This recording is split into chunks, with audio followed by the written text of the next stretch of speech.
All right, hey, what's up, gang? Let's try this again. So I'm just testing some the audio and video on this live stream here in my home office. And hey, I want to start doing maybe some more live streams on this channel, maybe a little Thursday Q&A. So if you have any questions, I can talk about a lot of stuff about intelligence and security, but if you have any questions, ask me. I want to start doing some regular live streams. We're bringing back on Tuesday nights at 7 p.m. I'm going to have a podcast / video live stream out front with Samuel Culper. We'll be talking about intelligence and security and our work over at Forward Observer on the intel side. And then also on the training side, I just started this new training company called Gray Zone Activity. You can find the website at www.grayzoneactivity.com. And some friends and I are going to start we already have started teaching intelligence and security classes. So, hey, let's go ahead and kick off today's Thursday Q&A. If you have any questions, just type them in the comments. Eventually, I'll have Kurt help me out and be able to throw questions my way so I don't have to monitor everything. Wow, San Francisco Bay Area. Yowza, really behind enemy lines. Luke asks, do the authoritarian leftists have any guys like you on their side? Well, of course they do. Of course they do. The leftists are very good at intelligence. They understand this inherently. They're not so intently focused on firearms that they can't stop and say, hey, maybe information matters more than 7,000 rounds of ammunition sitting in my basement that I'll probably never use. So, yeah, absolutely they do. There actually are some, look, here's the thing. There are leftist support groups, right? And they're very active. And they're doing this mapping stuff. They're doing the same battle tracking stuff during these riots. They have scouts. They call them crows, like out in Portland and Seattle, for instance. They have scouts that go around on foot and on bicycle, maybe even in a vehicle, and they report the real-time location of police officers during these protests and riots. And so the rioters essentially know which areas to avoid, or they get early warning, like, hey, we had this, or there was this police staging location where police in riot gear were meeting up, and that they got all decked out, and then now they're going to start marching toward your location. Well, that's early warning, knowing that, hey, in 1 to 2 minutes, you're going to have 100 police officers approaching down, the west end of Bakalakadaka Street, and now you're going to have to contend with them. So yeah, absolutely, they do intelligence very well. This is the point I want to get across. There's so many people on the right that say, oh, a real war would be over in 15 seconds because they don't know which bathroom. They don't know if they're going to use the men's or women's bathroom or whatever, right? Whatever they say. Well, actually, they've been building out these leftist groups have been building out intelligence and logistics networks, while everyone else on the right is still arguing about 9mm or 45mm, which is the best one. Let's spend the next 30 minutes on Facebook arguing about calibers. Luke, great question. The answer is yes, absolutely. Is there a way to buy a copy of SHTF intelligence if not located in the United States? You know what? Send me an email through support, and I'll just get you an ebook. How about that? Security for truck drivers. Hooligan asks, security for truck drivers. Well, actually, truck drivers are in a very good position to do their own kind of early warning because you can communicate. Every trucker out there has a radio, and as long as you can observe and communicate, you can share information. So actually, one of the first things that truckers can do is just share information about what they're seeing. I imagine this is in regards to protests and riots and stuff. Oh, Manchester, England. All right. Some international viewers. Do you support Biden? I don't support his policies. Generally, I don't support many of his policies. Obviously, prevent some foreign army from invading the United States. We probably both agree on that policy position. Otherwise, not too much outside of that. Germany. All right. Would love to hear about some OSINT for the beginner. Well, Google Alerts is a really good place to start. I know not everyone loves Google. I don't love Google, but they have some great tools. Let me close this down in case my latency starts to get worse. So if you go to, I think it's just google.com/alerts, you can type in your email address, and let's say you live in Travis County. So I'm looking for, I can put in a Google alert for Travis County and Sheriff's Office, or Travis County and Sheriff. And as long as there's no, I don't think there's another Travis County in the United States, but as long as there's not, Google, as they go through and index news articles and all these web pages, they will alert me if any news article talks about the Travis County Sheriff. And then I can go in and look at this long list of emails that they send and say, I don't care about that. I don't care about that. Oh, I'm actually interested in this right here. So honestly, Google Alerts is probably the absolute best and easiest, simplest way to get started.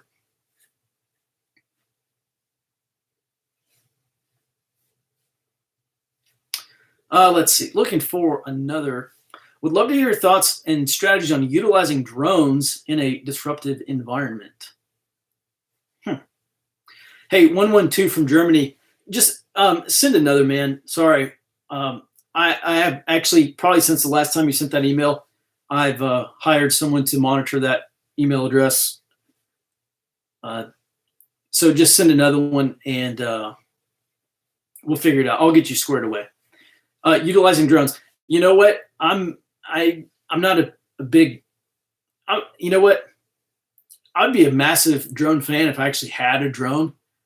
And I don't. I've been looking at them, and every time I see the price tag, I'm just like, do I want to buy a $2,000 or $3,000 drone, or even $1,000 drone, or do I want to buy $1,000 or $2,000 or $3,000 worth of Bitcoin? And just to me, that's a fairly simple answer. I know Bitcoin is not an ISR asset.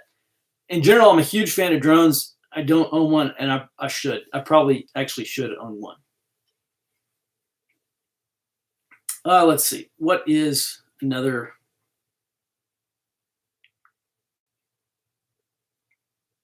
When is your Salt Lake City event? I will be in Salt Lake City teaching a 2-day tactical intelligence course on the 20th and 21st of March. And actually, if you go to www.grayzoneactivity.com, that's the new website, and then you click on the training tab, and eventually I have like 4, 5, 6 events listed, and I will put up, and that includes I'll be in Montana in September over Labor Day weekend. We'll do a 3-day course. I think that's going to be right around Missoula. That's not on there, and I've got a couple other classes that I need to finish up before they get on the schedule.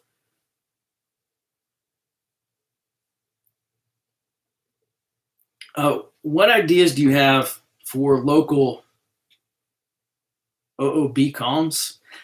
OOB to me is order of battle. I don't know what you're trying to say. Other than handheld radios, dude, I'll be honest, I'm not a comms guy. I got comms guys, and there are far better people to answer that question than me. My main interest in having a radio is to listen, because listening is twice as important as receiving.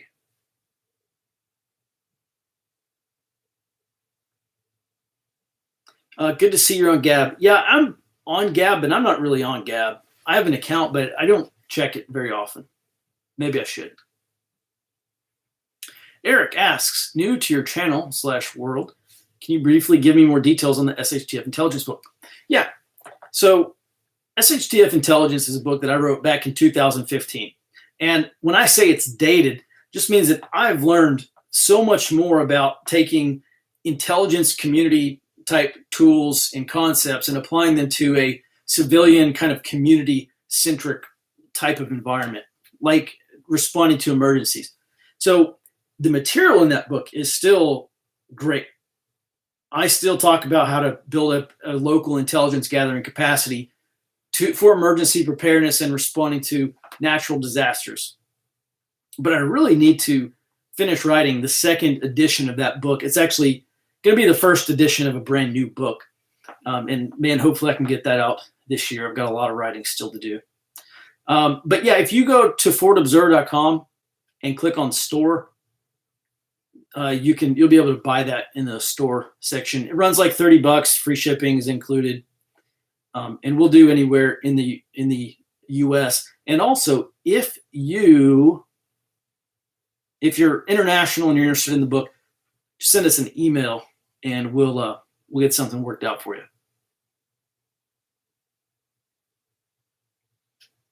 Let's see. Drones. Oh, OOB, out of band. Yeah, root beer, great question. Not for me. Not a combo guy.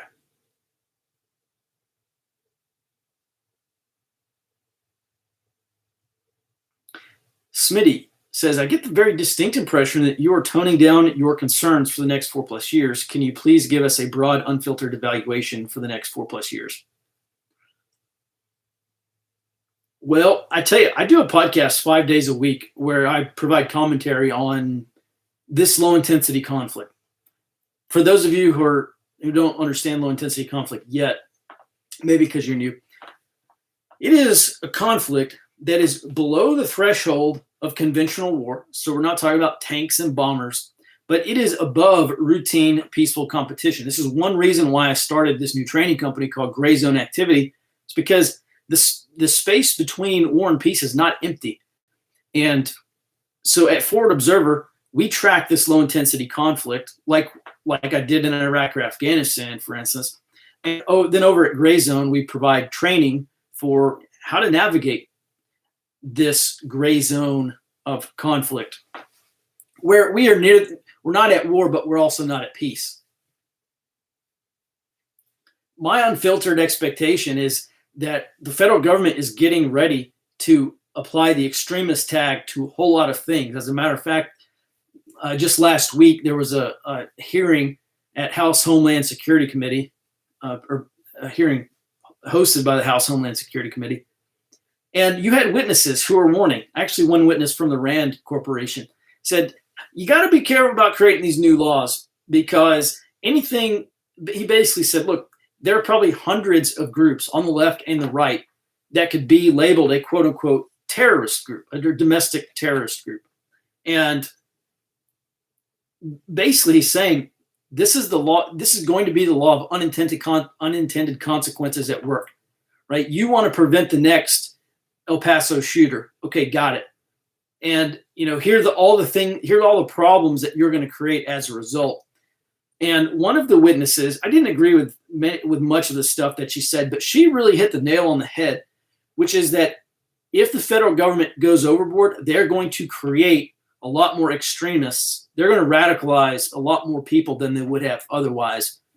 So I think it's going to be a long 4 years. I think the federal government actually needs to be very careful about how they treat this, given that we know the Biden administration wants to go. Biden himself, he says he's a centrist or comes off as a centrist. Okay, look at the people in his cabinet. Look at the people that he's staffing these government agencies with. They are not radical centrists. And look at the vice president. She is very progressive. And so we know what the Biden administration wants to do. And, look on I'm going to misspell this purposefully, but look at the issue of GUNZ. And I'm doing that to escape the censors here. But look at how they want to control that stuff. It's going to be a long 4 years. This low intensity conflict is just getting started. Absolutely just getting started. And I think it's just going to get warmer from here. And maybe it becomes hot at some point this decade. The security book is not available. I actually stopped selling security. Is there a Discord server? Yeah, but I'm not on it very often, but some of the guys are. And honestly, here's the problem with that. The Forward Observer Discord kind of has a culture of its own. And so I'm leery of inviting a bunch of new people to there because, people bring their own culture with them. And I think the guys that are on the Forward Observer Discord server really like the culture that they've built. It's a no nonsense, no conspiracy, kind of no BS, cut through the crap, don't tolerate crap, don't post crap in there. And so what I would suggest is if you want, we could have kind of like We can start a new server. I just don't want to. Well, I don't want mass immigration to ruin the current server that we have.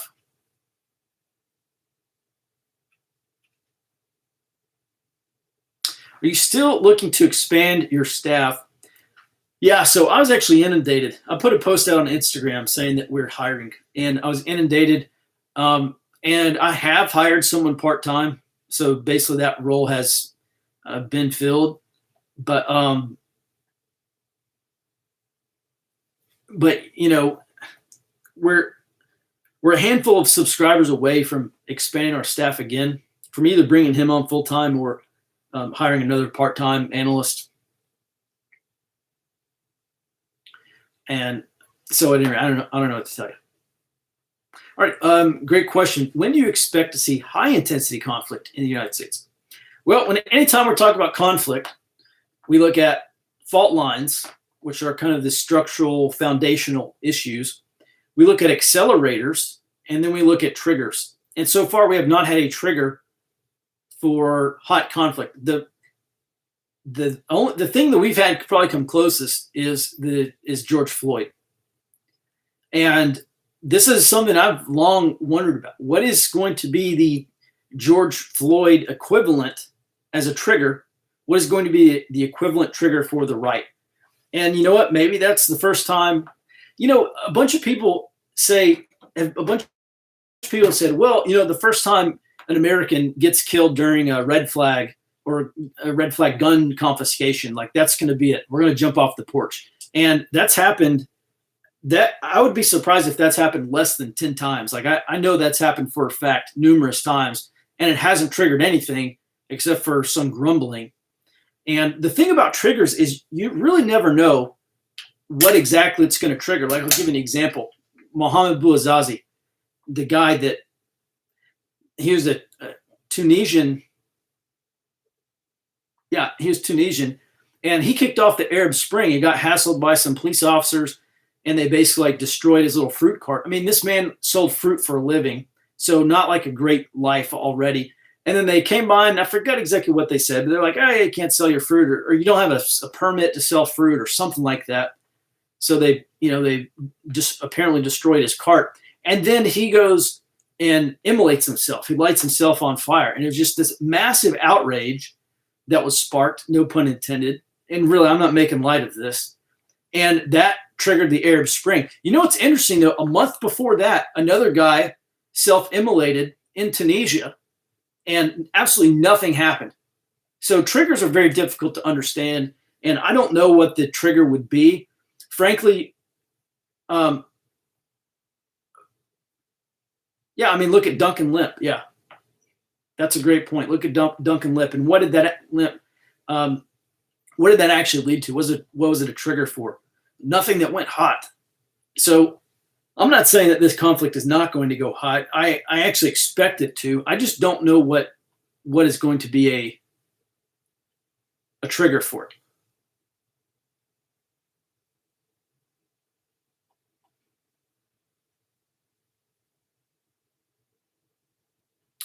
Let's see. Awesome hat. Thanks. I keep telling myself every time I do a YouTube video, I'm like, that's the last time I'm not going to have a Forward Observer or Gray Zone hat. And every time I'm still wearing this hat, but thanks.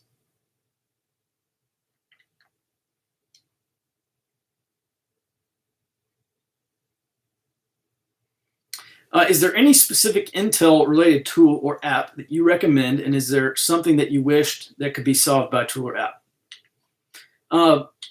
You know, collaborative mapping, honestly, is probably the biggest sticking point.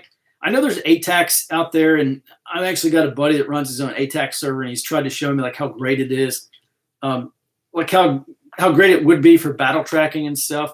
And I haven't gotten waist deep into it.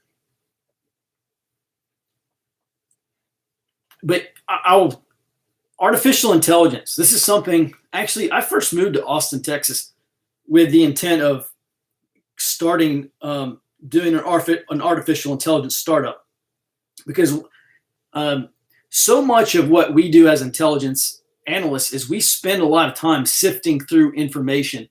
And back then it couldn't be done. And, 6-7 years later, it probably can be done. So honestly, I think that some artificial intelligence app that will help you gather local information, basically you just train it what to do, and it will deliver you the stuff you're looking for, at least help you sift through stuff that you're not interested in. That's a great question. For me, that's it.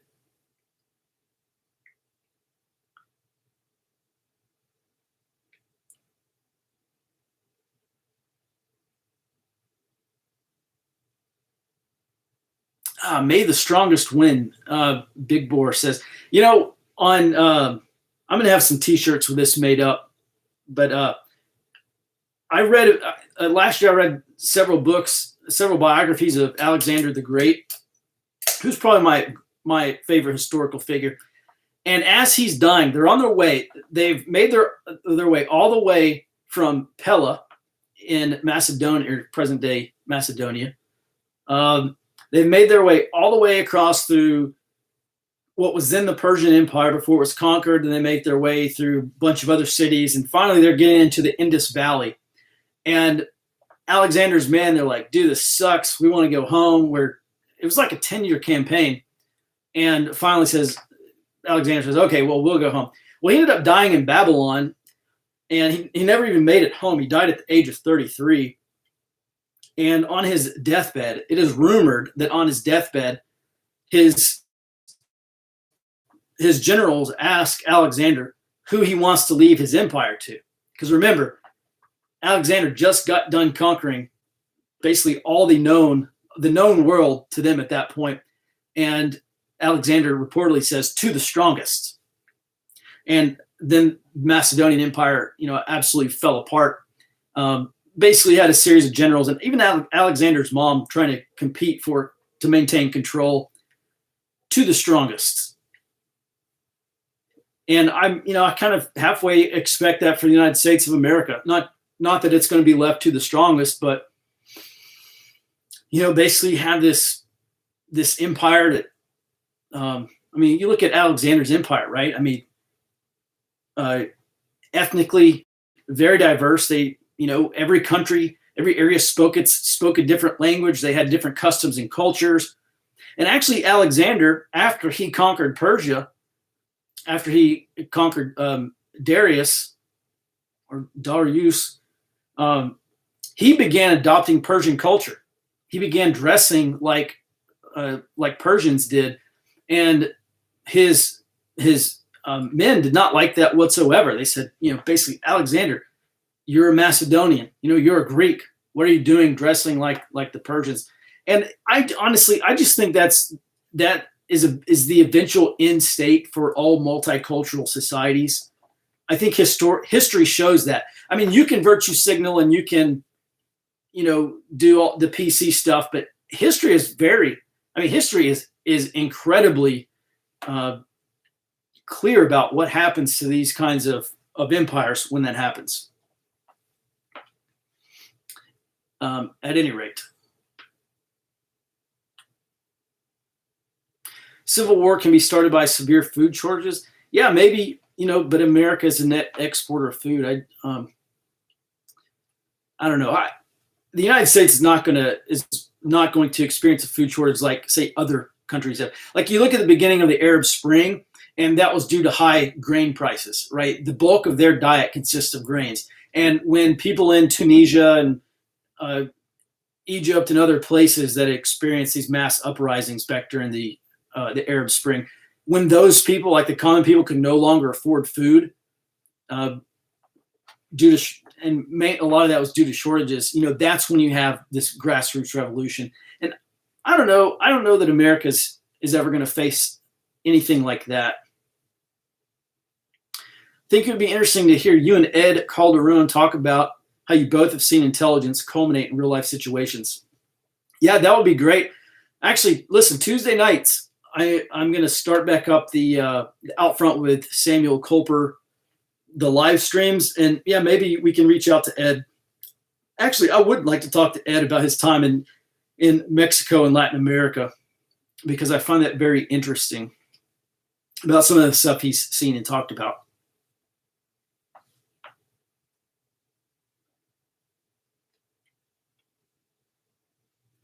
Willie asks, from an intelligence standpoint, do you think January 6th was a trap? I don't think it was a trap. You read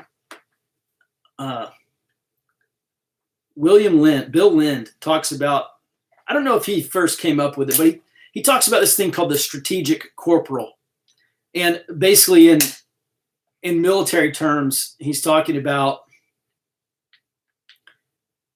in the day of viral information, when an event can be captured on a cell phone and then rebroadcast to the internet very quickly.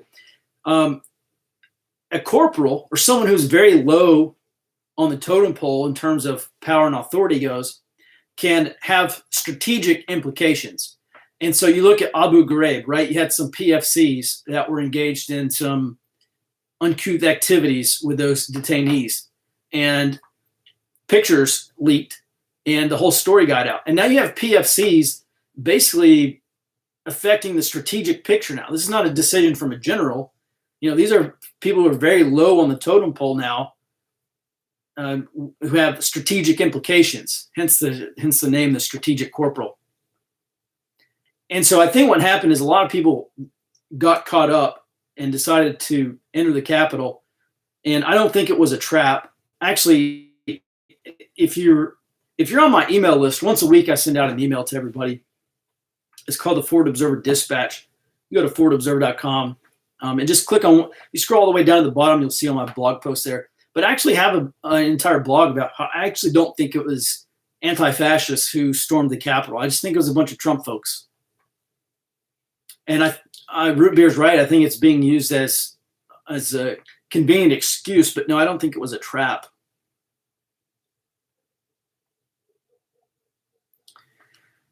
Joseph asks, on one of your recent podcasts, you mentioned an app you use to collect info. You said you try to stay away from Microsoft. What was the name of the app? I don't remember. I don't recall that.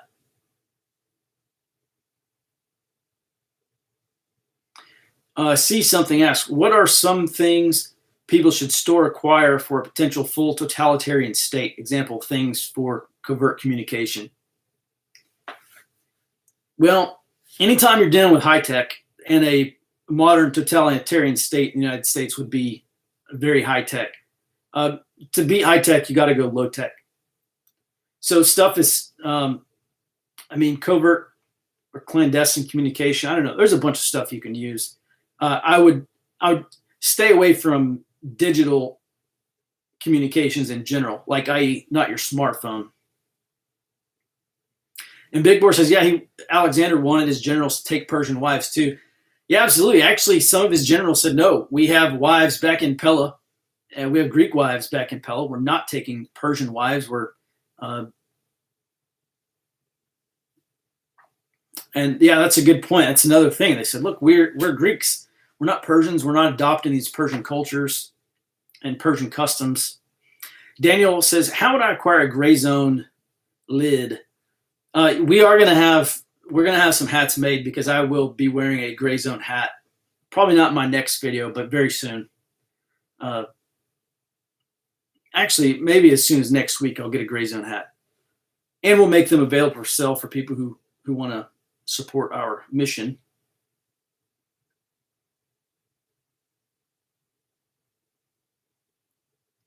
The intelligence on Americans is that they don't have any. It's a bold statement. Let's see here.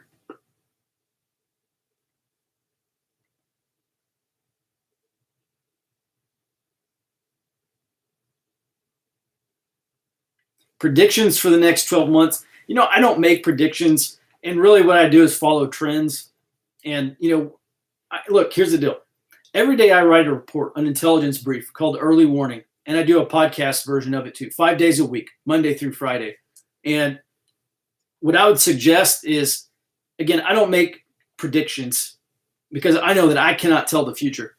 But what I do is try to extrapolate from trends and say, this is what I expect to happen in the future. So honestly, if you want if you want that stuff, I would just go to forwardobserver.com/subscribe. It's forwardobserver.com/subscribe and get my daily intelligence brief. In terms, I don't know. I don't even know how to begin to answer that question just because I don't do predictions. Smitty says, to anybody wondering about signing up for the Forward Observer service, I find it worth the money. I've been signed up since January 2020. It's been good. I'm not an employee or a friend. That's true. I have no idea who Smitty is, but thank you for that. I appreciate that.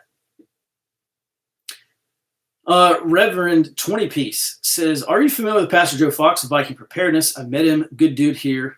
Yeah, I don't know him personally, Pastor Joe Fox, but we have communicated via email, and he does occasionally mention me or Forward Observer, and I'm very much appreciative. I'm actually a supporter of his on Patreon, and actually do recommend that. It's Viking Preparedness on Patreon. And see, here's the thing. I stick to intel and intelligence gathering and intelligence analysis and some security stuff. But I'm incredibly interested in the off-grid lifestyle and kind of having a homestead. And that's one thing where Pastor Joe really excels in is living kind of like the modern farmstead, or I forget what he calls it. But yeah, he's got some great stuff. Definitely go check him out. Viking Preparedness. Question: what do we do if things get really crazy and they start drone striking American citizens on American soil? Things would have to get really bad for them to start drone strikes here in the United States. Gray zone is GRAY. Here, I'll do this. There you go, gray zone. And you have, for now at least, you have to put in the www because there's some error that it gives you if you just go to, I don't know what it is, but I'm working on getting it fixed.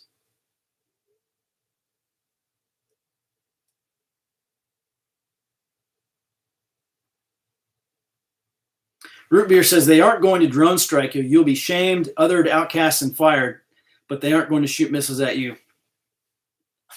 Fact check. True. Have you seen any of the Intel Guests episodes of the Team House show? Any thoughts or interest on talking to those guys? The Team House show, I'm familiar. I'm not really familiar, but I've heard of the Team House podcast. I think that's Jack Murphy and some of those Soft Rep guys. And I was actually on Soft Rep Radio not too long ago. But yeah, I'd go on the Team House. I'd go on any podcast that wants to talk about intelligence and security. Absolutely. Do I follow Bear Independent? Yes. Yes, I do. Adam says, that's a beautiful desk. Very nice office. Well, thank you. Thank you very much. Yeah, that was actually my grandmother's secretary desk. And it's a very good place to read. Like, I've got this leather chair here. I don't know if you can see it, but yeah, that's where I read all my books. I read a ton of books, by the way. I spent a lot of time in that chair.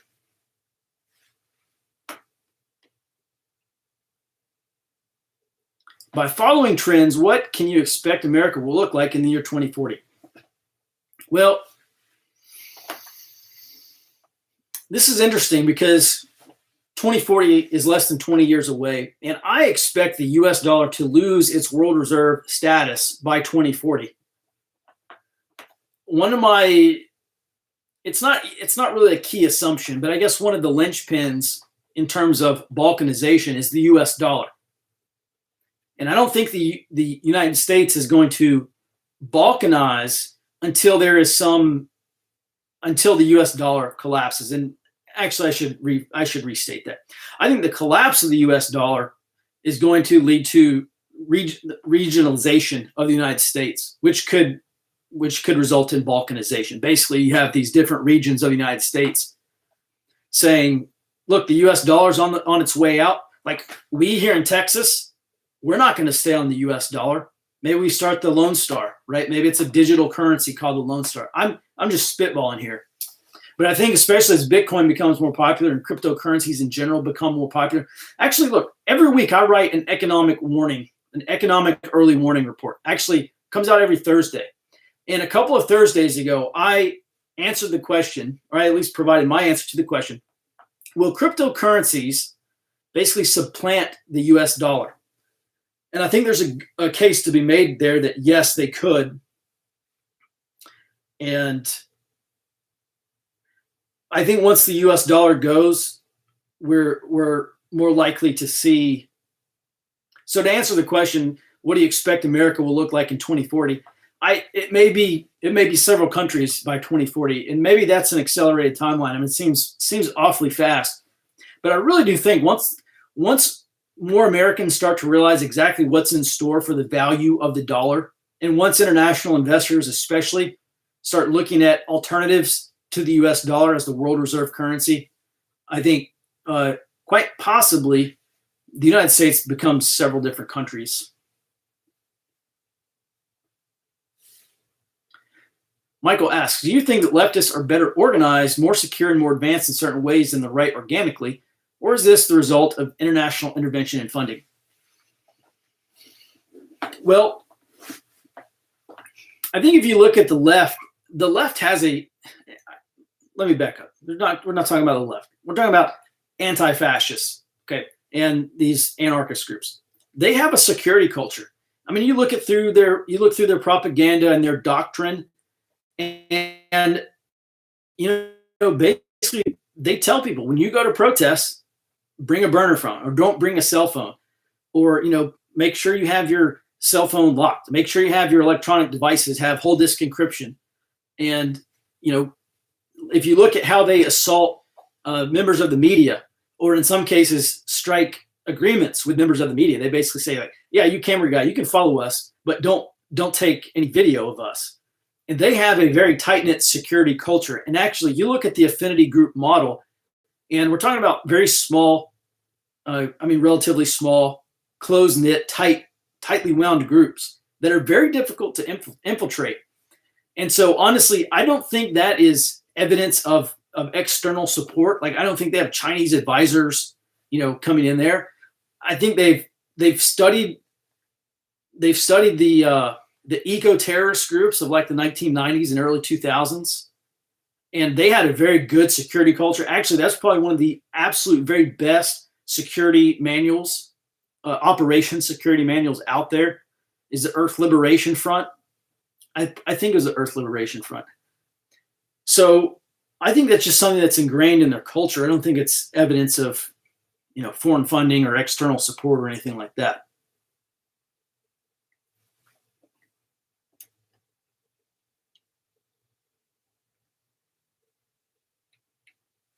Let's see here. Do you think leftists have made these advances because they've enjoyed the luxury of being ignored by the government? No, I think leftists have made these advances because they've made it a part of their own doctrine. They've made it a part of their own security culture.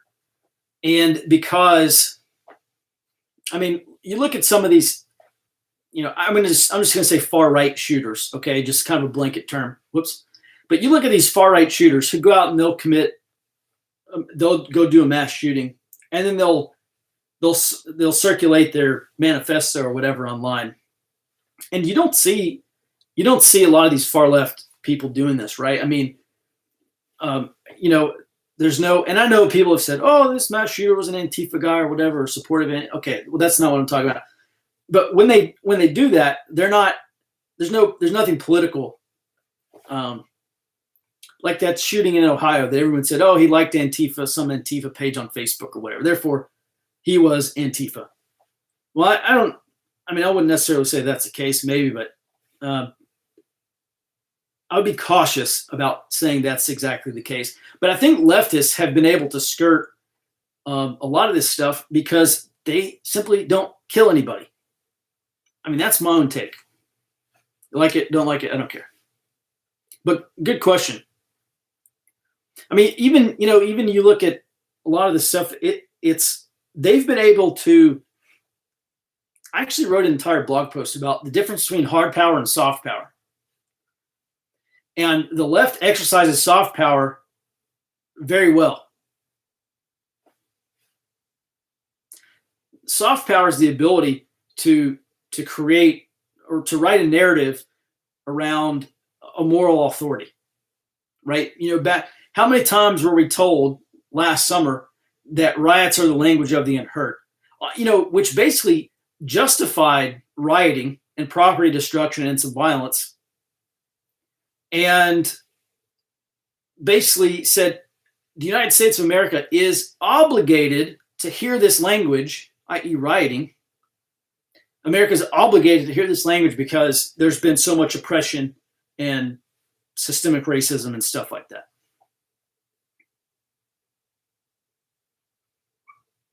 So I think their ability to frame the moral narrative here, I think that's one reason. Someone said no right-winger has ever committed a mass shooting. Well, that's demonstrably false.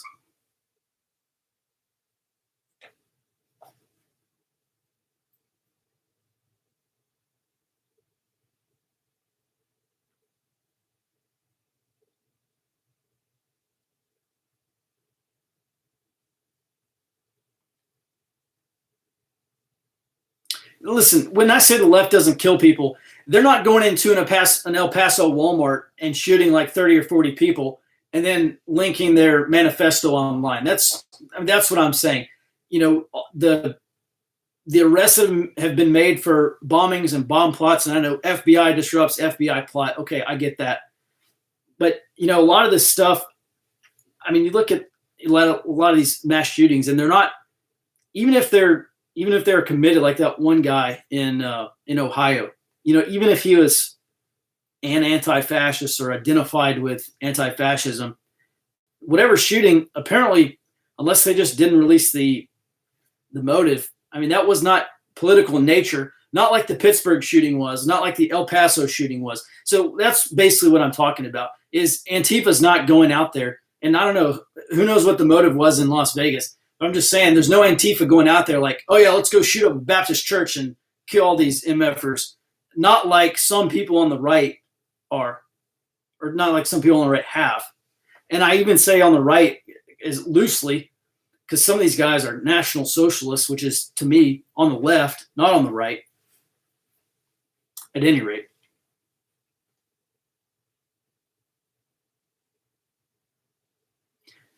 If the globalists, leftists, and powers that be derive their power from the government, how does the destruction of the dollar and thus the government help them?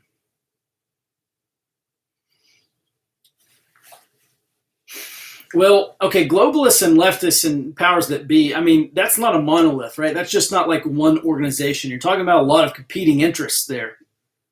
But in terms of how it helps the globalists, look, the death of the dollar is cyclical. You have to understand this. Over the past 400 years of monetary history, world reserve currencies last for about 100 years, right? Everything in the world is cyclical. Literally everything. You're born, you live your life, and then you die. The trees lose their leaves every fall. The sun goes up and the sun goes down. You have a world reserve currency pop up in 1944, and it's going to die about 100 years later, right? Everything, literally everything is cyclical in this probably entire universe. So this is not, this is the death of the dollar is not being engineered. This is, basically just goes on roughly a 100-year cycle, probably due to technological advances. And so once you learn, and actually Ray Dalio talks about this a lot. If you read any of his books, and he's got some really great books out there, but he talks basically about the cycle in one of his book from, 1 or 2 years ago. And he talks about basically the cycle of economic crises. And then he's got his latest book out that talks about the cyclical nature of empires, right? It's very Sir John Glubb-like. So how does that benefit globalists? Well, they're just going to go to the next thing. Right? Why is everyone trying to get rid of cash and move to something digital? Because with the exception of Bitcoin, it's easier to be controlled. Like being able to control a central bank digital currency, control over a CBDB is a lot easier than controlling cash.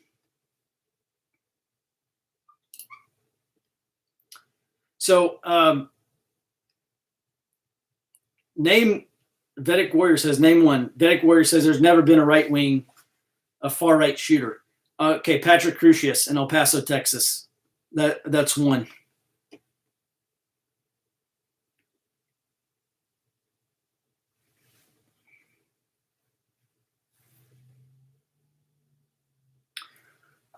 Any groups we should really be keeping an eye on here in Texas? The Socialists of Houston had a small demonstration here last month.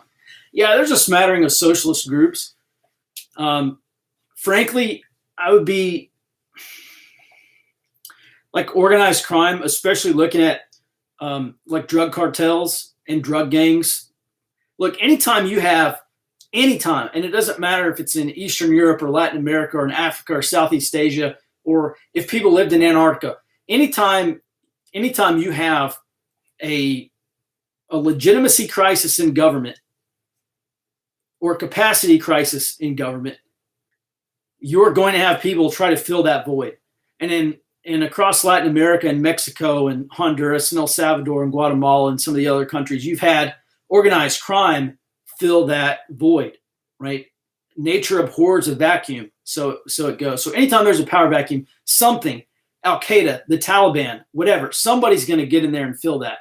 And my concern here in Texas is you already have this organization, well-funded group of cartels. And, my particular concern, and we know that our border is moving north, right? The cartels they're buying all this ranch land down on the border and basically kicking the ranchers off or threatening them so that the ranchers will sell. And then these cartels have just moved this border, 5 miles north because they've just bought, tens of thousands of acres of ranch land on the border. So that's probably my concern. My immediate concern is how cartels might become more active in Texas.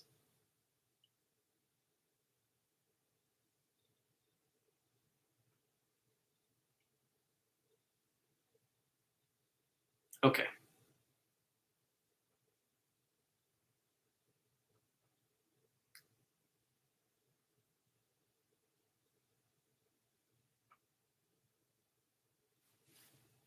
I'm catching up on these comments and looking for another good question.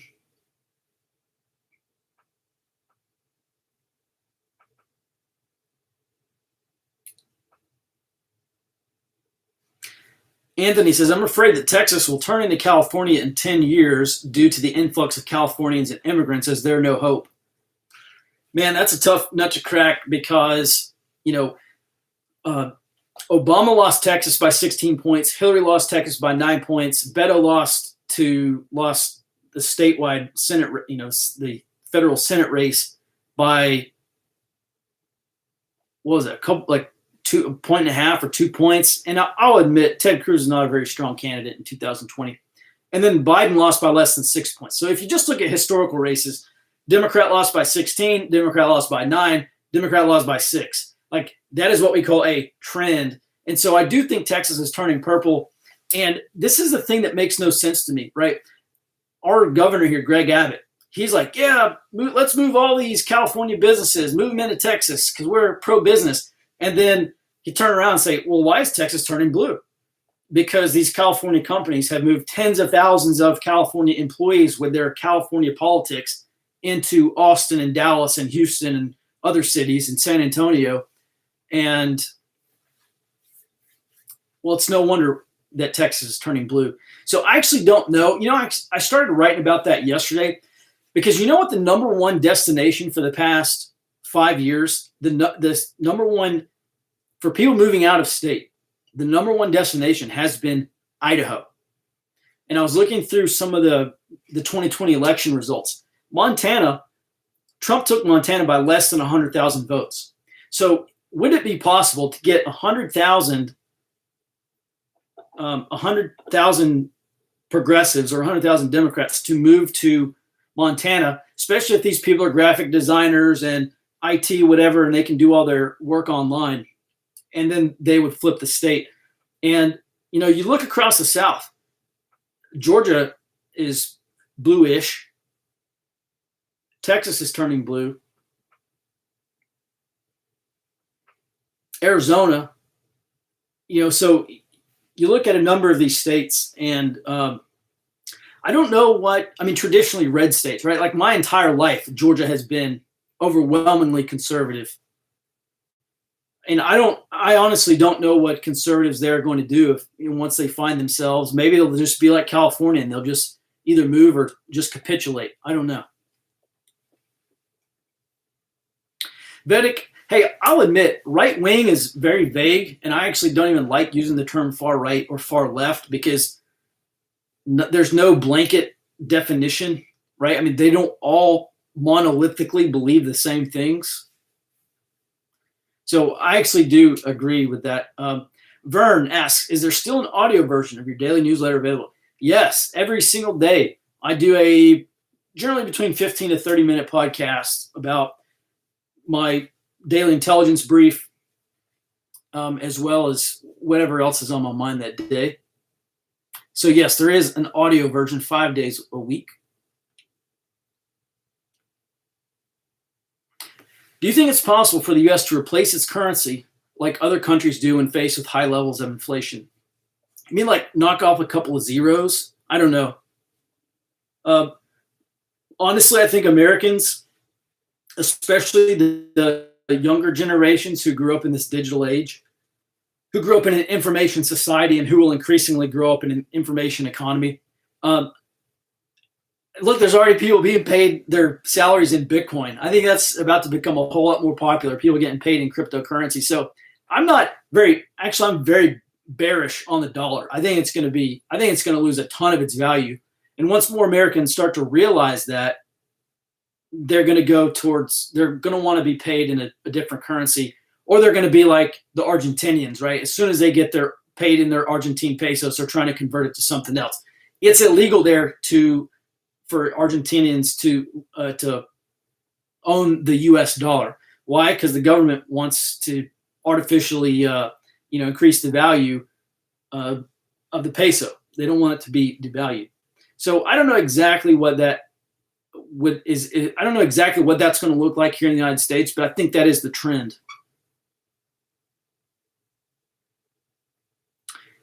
JL says, right wing can't even analyze the landscape, but wants to resist. We have a long winter ahead of us.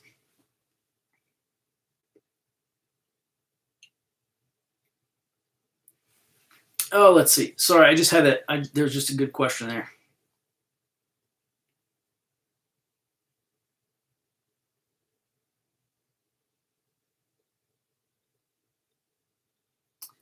Oh, let's see. Hey, if y'all do me a favor, put some good questions in the chat.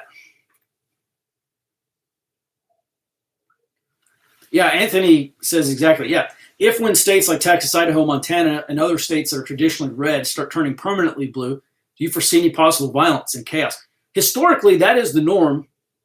Like historically, when a country here's the deal: gradual change for a country is possible. It's possible to have gradual change, gradual kind of cultural, political evolution.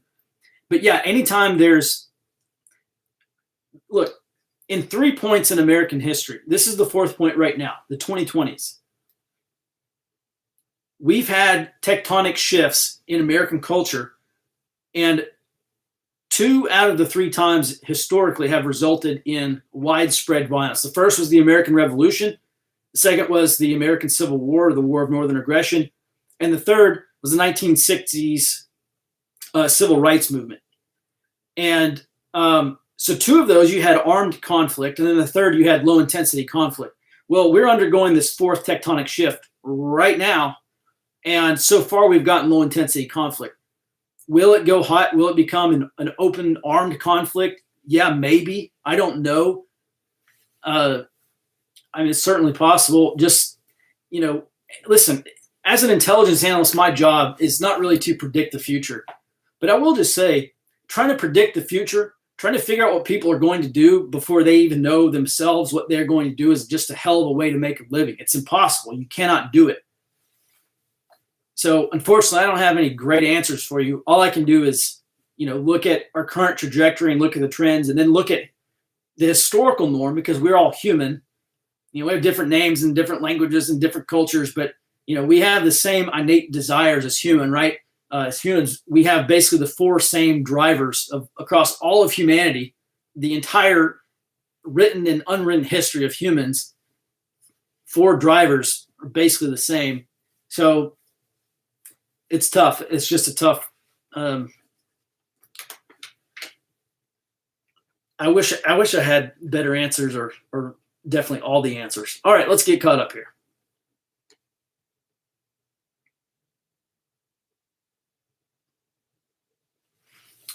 Connect Realty asks, living in a massive population center, it seems that criminal elements migrate from area to area.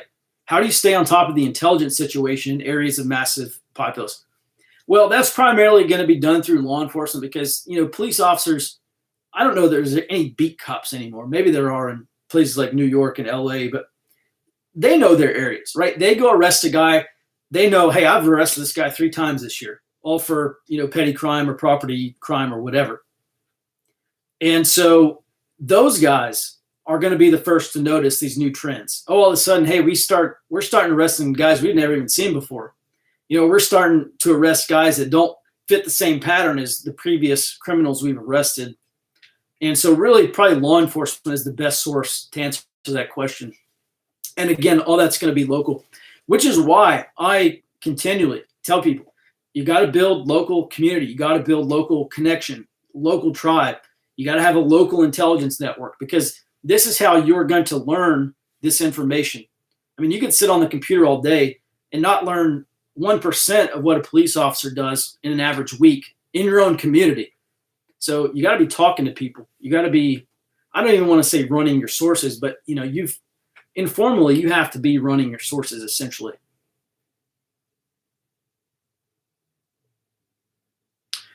All right, let's see.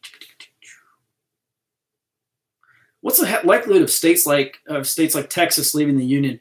I used to think that Texas could do it, but with the political change that we in Texas have experienced over the last 10 years, I don't think it would pass a statewide referendum. And I honestly don't know how, it could happen relatively peacefully. And I don't know that Texas could, it's definitely not happening through a statewide referendum.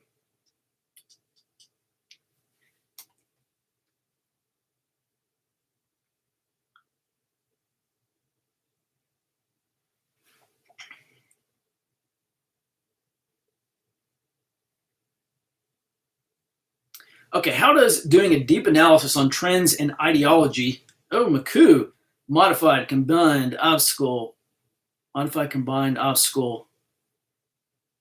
overlay, turn into actionable objectives in a day and age when culture is focused on shallowness?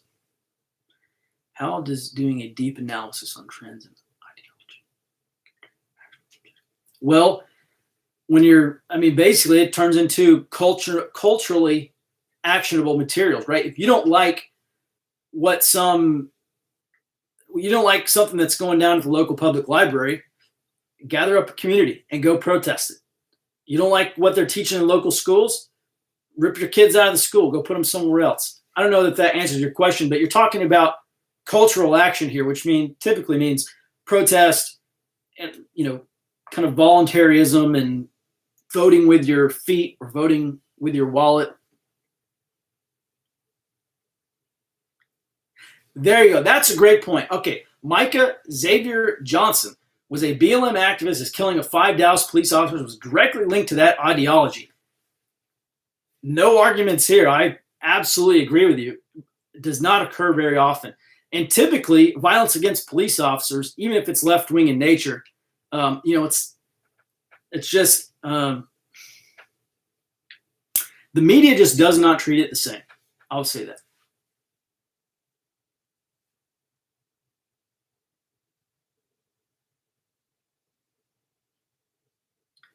Yeah, and actually, Minister Black brings up a good point. Micah Xavier Johnson did not shoot unarmed people, which is also true. To have an Vedic warrior, this might be the last thing Vedic warrior gets to say on this channel. To have an intelligence network, you first have to find someone intelligent.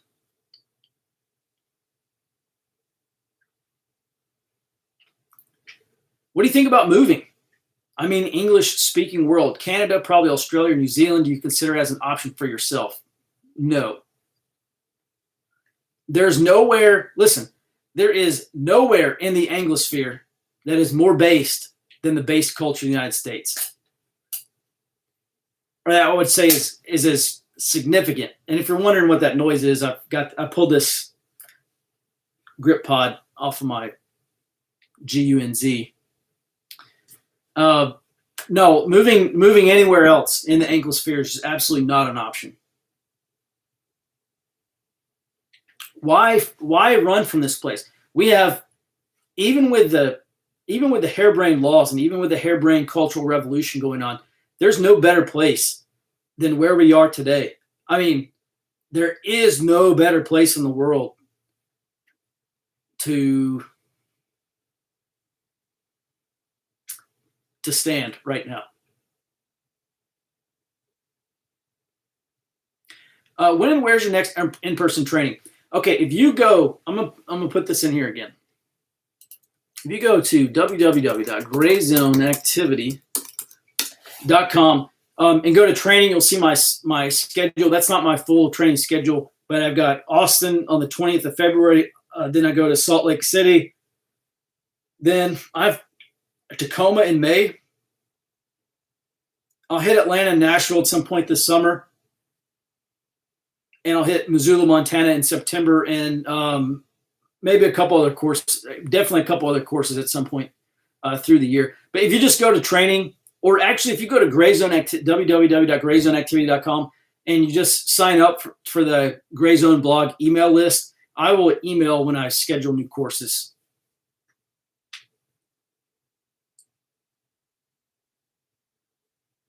Wow, we've been doing this for an hour.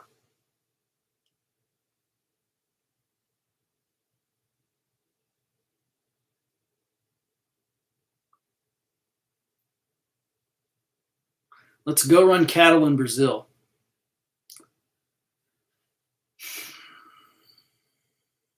Why? When I can just run cattle in Texas?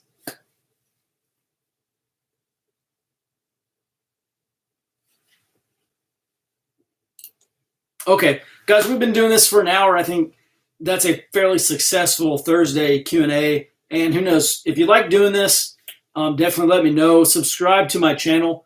And just let me know in the comments if you want to do this every Thursday. That's definitely doable. Thursday Q&A, anybody? If you let me know, we can keep this up. Otherwise, I'll see you Tuesday night. Tuesday night, Out Front with Sam Coper, live stream. I'm going to be back here on this channel. Probably. It'll be on this channel probably. And yeah, until then, be well and stay out front. Peace.